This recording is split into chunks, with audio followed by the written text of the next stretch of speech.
Hello, this is Tash Tyres. I've got a Dacia Sandero. Just came in for a basic service. I've done the oil service on this, even though the oil service light is not on. But what I'm going to do is I'm going to show you how to reset it if you ever did come across this particular model. This is 63 plate, which is 2013-2014. And you're worried about your service light. You've done the service and the light's still on and you want to reset it. I will just show you how it's done. I will even show you how much oil the car takes, and the location of the oil filter is just on the right side of the sunpan, just over the subframe. But let's just go and show you how it's reset.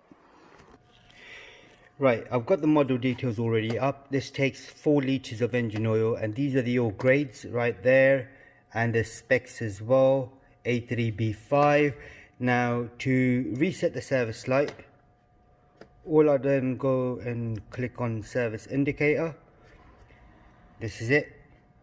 So you switch the ignition on within 10 seconds, press and hold the accelerator pedal, and then 3 times release the brake pedal, press and release the brake pedals 3 times till the engine oil light indicator extinguishes.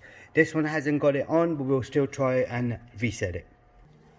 Right, now that I'm back in the car, I'm gonna switch the ignition on first. Within 10 seconds, press the accelerator pedal, and then 3 times. 1, 2, 3 times I've pressed the brake pedal.